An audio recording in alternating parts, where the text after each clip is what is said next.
11 million telecom subscribers risk disconnection due to SIM-NIN linkage failure.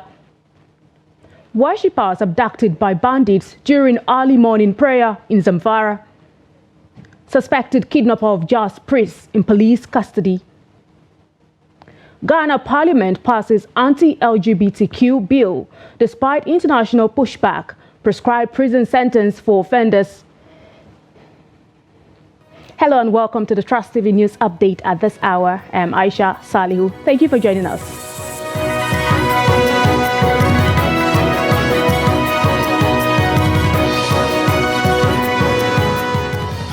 And now the news in full. The Nigerian Communications Commission has issued a directive to telecom service providers to bar subscribers who have failed to link their phone numbers to their national identification numbers on or before February 28, 2024. The Executive Vice Chairman of the Commission, Aminu Maida, who gave the directive through the Director of Public Affairs, Ruben Moka, at the 45th Kaduna International Trade Fair on Wednesday, insisted that as a matter of critical national security, telecom consumers must link their NIN to their SIM cards. He insisted that the February 28 deadline given to telecom operators to bar subscribers who failed to link their NIN to SIM cards stands. The NCC boss also disclosed that as of 2023, the telecoms industry's contribution to the nation's GDP stood at 13.5%.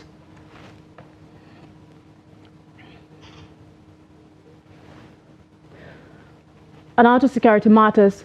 Scores of worshippers were abducted by bandits in a mosque in Safi town, the headquarters of Safi local government area of Zamfara state. According to a local source in the area, the bandits stormed the mosque around 5 a.m. on Thursday, just as the morning prayer was about to commence. The eyewitness estimated that the number of abducted worshippers could be more than 30. Community leaders speaking anonymously informed newsmen that members of the Community Protection Guards are currently pursuing the bandits to rescue the kidnapped worshippers. Safi local government area has been severely affected by banditry, with the Safi-Gusau road spanning 56 kilometers, now considered the most perilous spot in the state due to daily kidnappings. Additionally, recent clashes between rival bandit groups in the area resulted in numerous casualties. Efforts to obtain comments from the spokesperson for the State Police Command, ASP Yazid Abubakar, proved unsuccessful as he could not be reached despite multiple attempts to contact him by phone.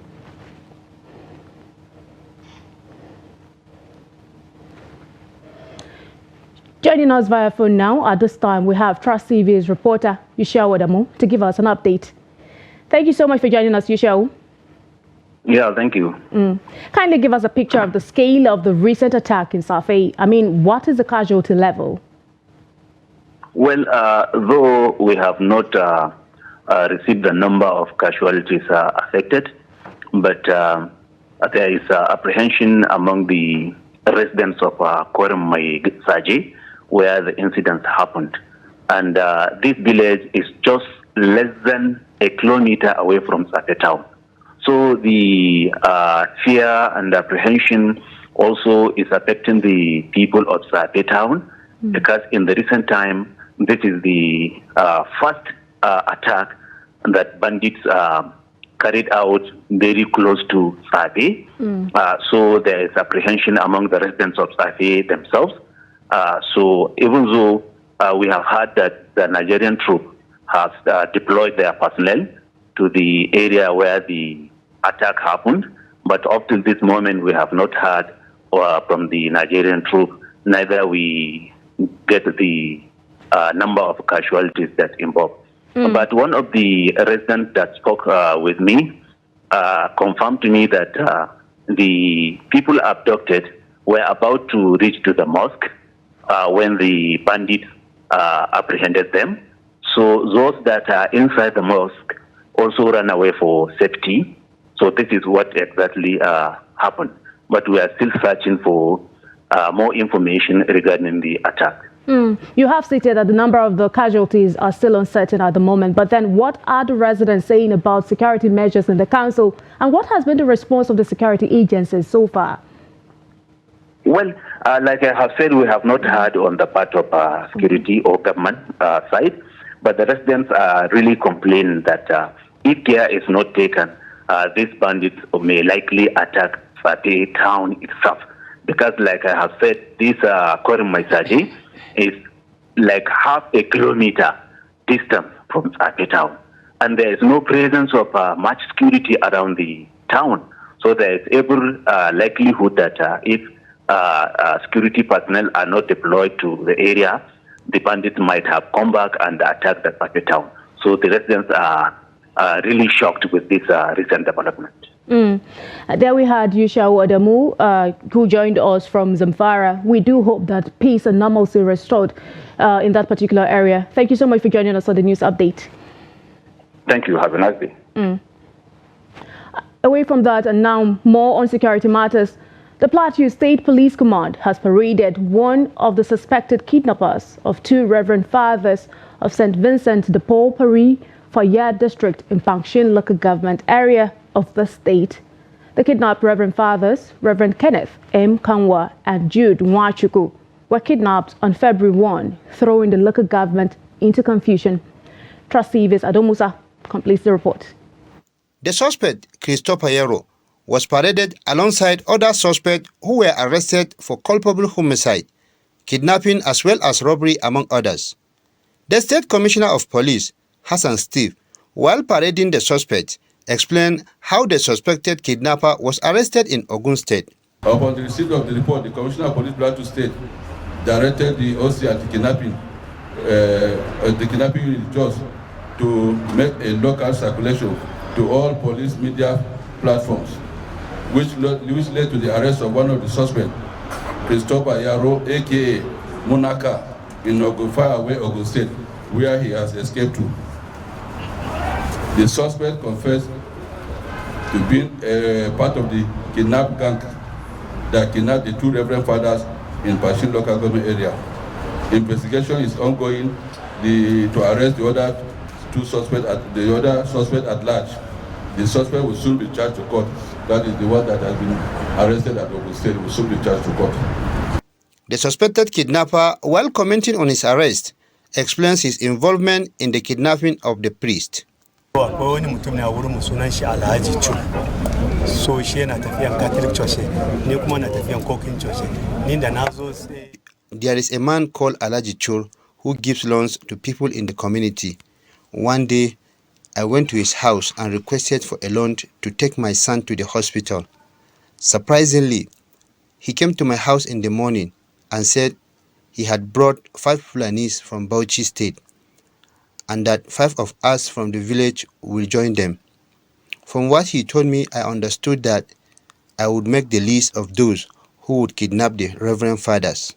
Later, I heard that people were looking for me in the area. That is why I fled to Ogun State, where I was arrested. While commenting on the general security of the state, the new police commissioner said, on assumption of office, he took time to painstakingly study the predominant security challenges in the state, adding that they will do everything possible to secure lives and properties in the state. Adomusa, Trust TV News, Jos. Similarly, in Benue State, the police have paraded some suspects arrested for committing various offences in the state. Also paraded are suspected killers of a National Youth Corps member in Makurdi, the state capital. Jimmy Azande has more. The State Police Commissioner, Emmanuel Adeshina, who also paraded some suspected kidnappers, warned that Benue State under his watch will go tough on criminals. Suspects confessed to have been involved in 4 robbery operations along Naka Road and neighboring communities that led to loss of life and properties. Particularly, they confessed to have been part of the robbery and killing of a female youth corps member, one Irene Chioma Emmanuel, whom they killed while she was trying to protect her laptop from being stolen from her.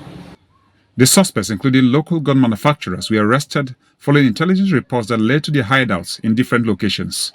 Suspects confessed to the crime and led the police detectives to a bush at Adogo village, where the victim was killed and buried in a shallow grave. The corpse has been exhumed and deposited at the hospital for autopsy and proper burial, while investigation is still ongoing to round up other suspects that are connected with this crime.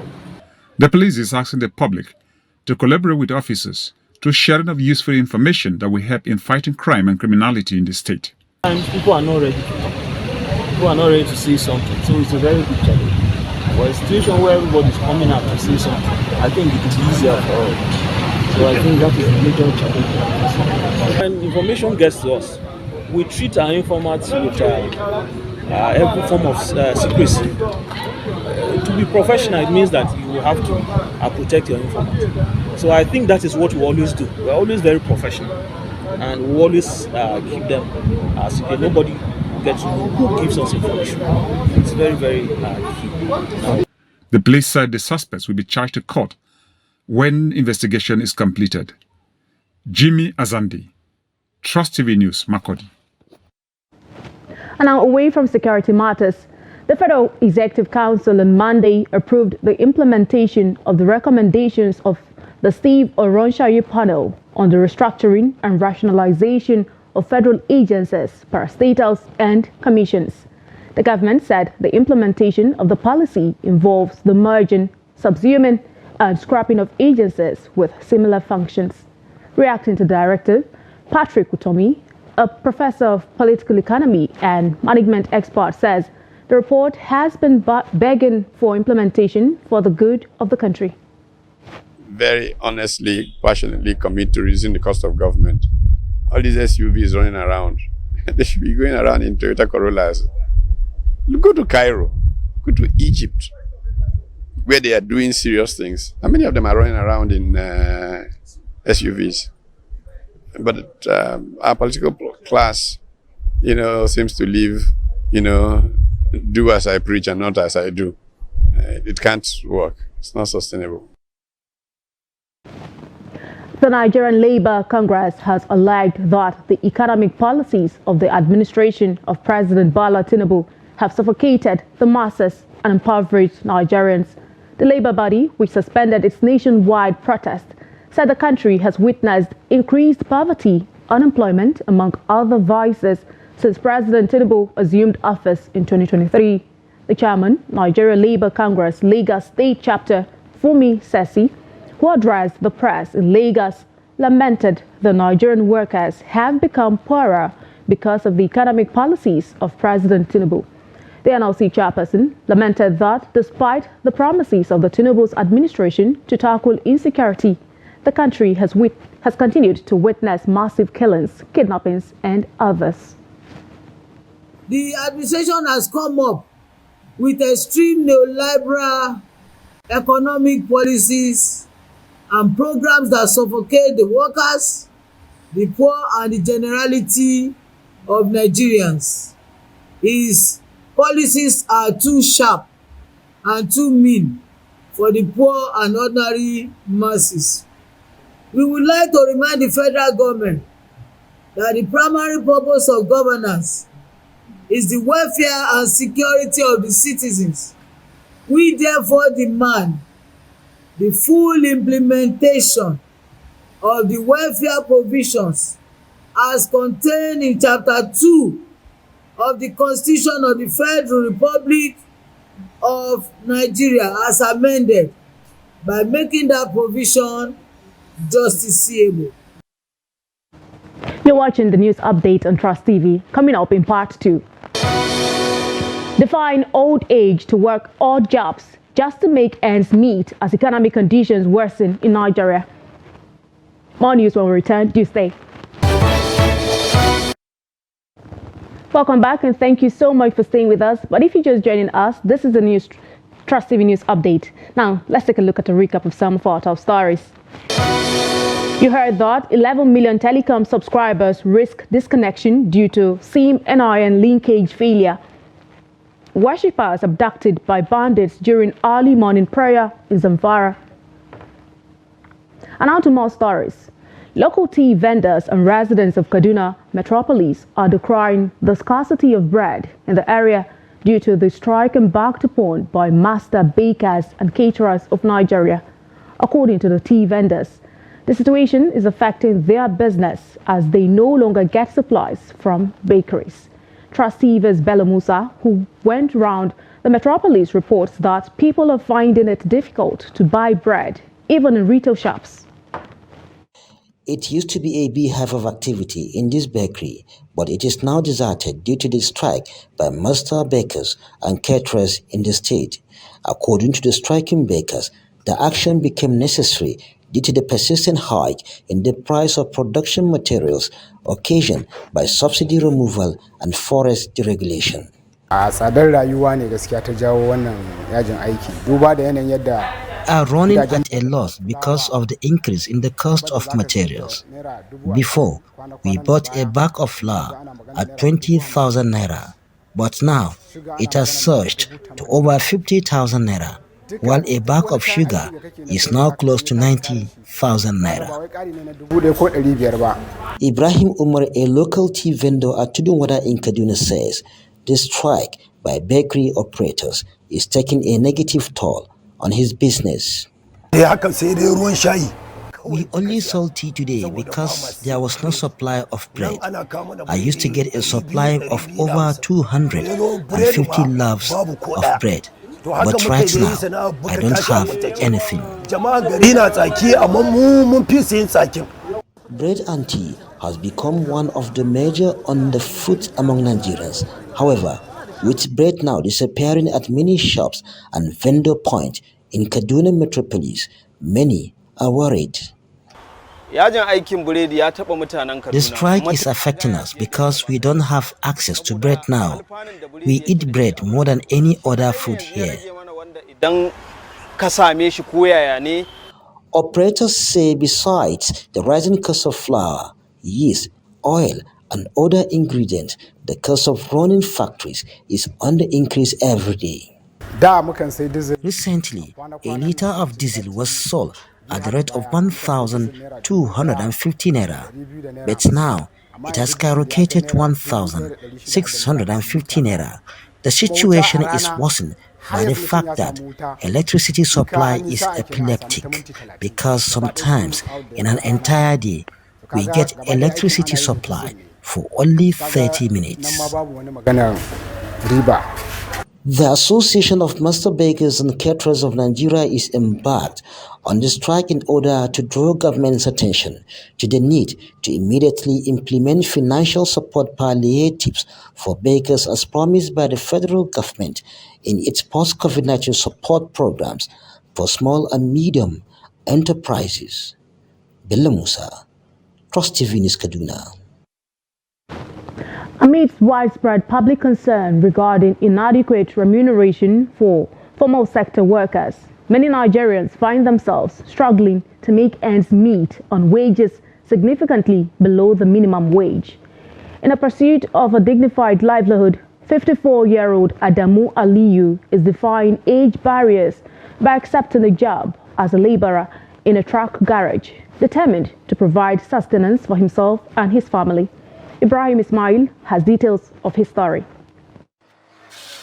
Despite the sweltering heat in Nigeria's capital, Abuja, 54-year-old Adamu perseveres through hard labor to earn money for himself and his family.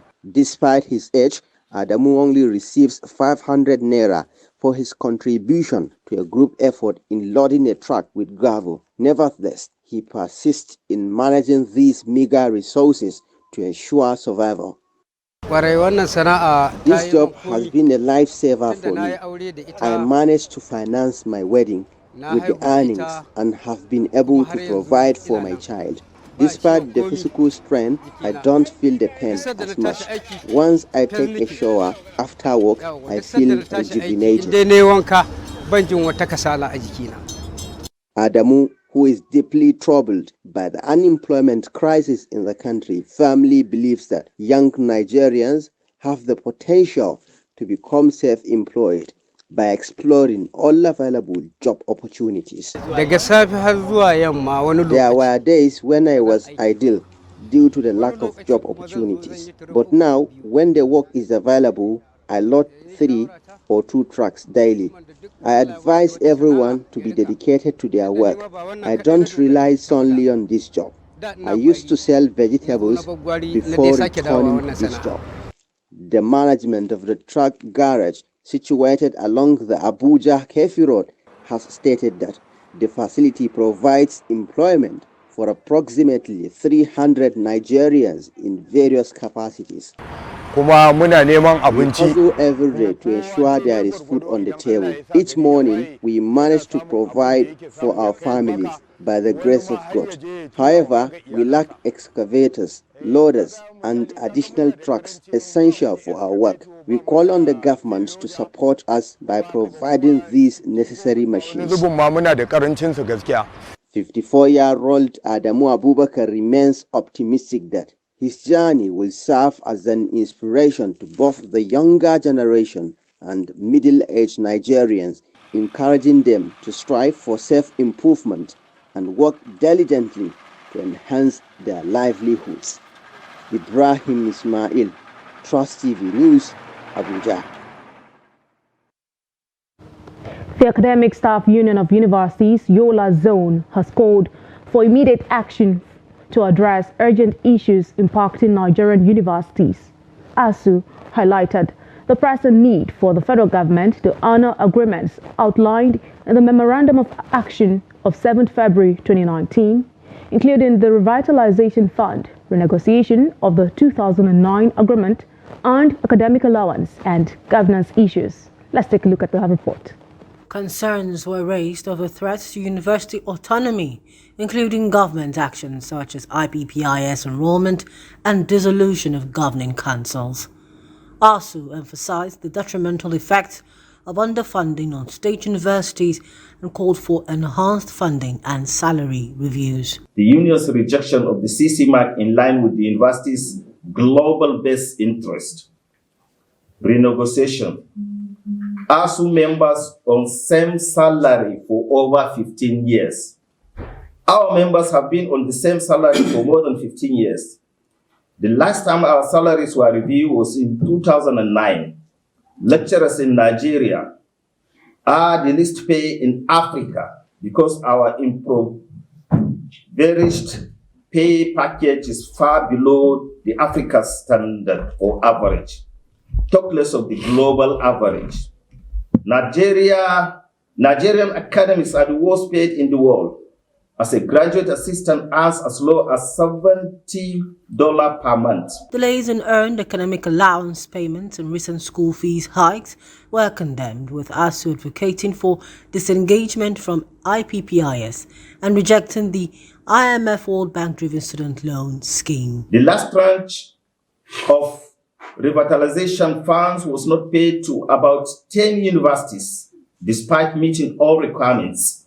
In the same vein, a total sum of 170 billion was appropriated in the 2023 budget for the revitalization of universities in Nigeria, in line with the needs assessment report submitted.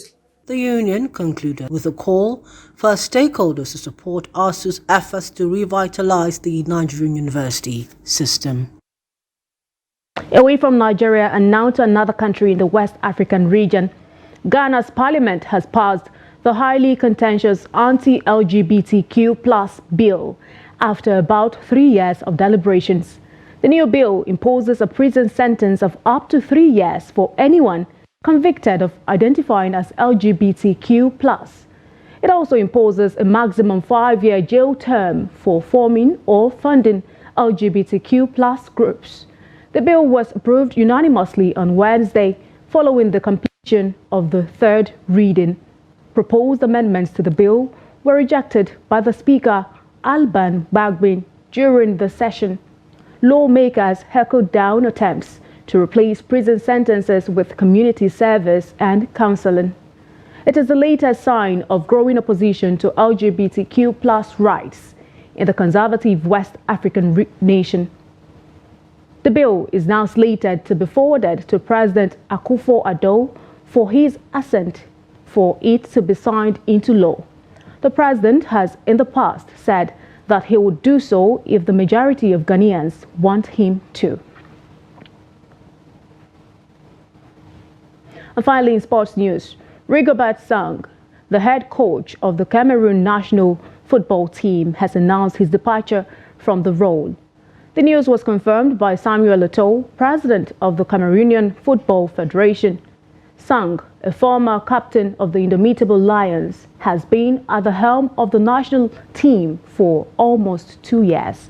However, following Cameroon's elimination in the round of 16 by Nigeria during the recent Africa Cup of Nations held in Côte d'Ivoire, it seems changes were deemed necessary.